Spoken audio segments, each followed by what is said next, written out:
Hi there, Mark Jabin here, Medical Director for Haywood County Health Department, and let's talk about where we are in this respiratory viral season, and Happy New Year to everyone, and I certainly hope that it is.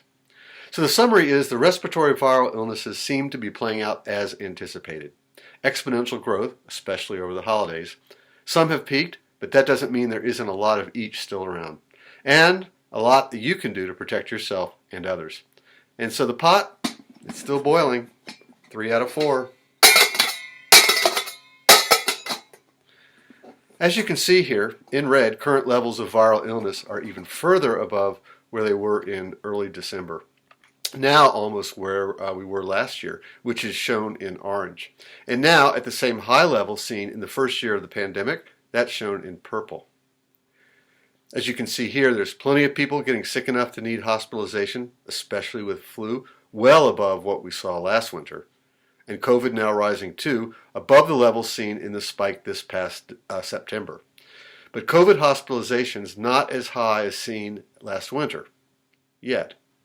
And I say that because last year there was a sequential peak of RSV, then flu, and then COVID.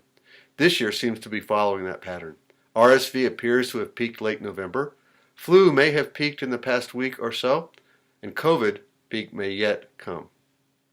And there's quite a bit of vomiting and diarrheal illness around. Norovirus continues to show itself in many places around the country, but many with COVID and flu are having GI symptoms too.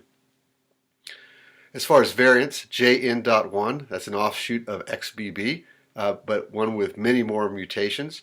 It has become the dominant strain in the United States and has finally shown up here in North Carolina. It spreads quite easily, even though most people have some immunity from prior illness and or vaccination. And this attests to its enhanced ability to evade the parts of the immune system that would prevent infection. The good news is it has not also been able to overcome the parts of the immune system that prevent severe illness. And yet there are plenty of people getting plenty sick, especially those over 60, especially with underlying health issues, and those with an immunocompromising condition. Here in Haywood County, we're seeing the same patterns. Marked increase in flu over the past month, especially around New Year's. Reports this week, though, suggest it may be decreasing. And COVID-related cases are well up, by some reports higher than the levels seen in this past September spike. Hospitalizations increased in November with a peak around Thanksgiving, but have remained persistent since, mostly in those over 65, but also seen in those down in their 50s. Fortunately, the number of hospitalizations has not reached levels that jeopardize the healthcare system.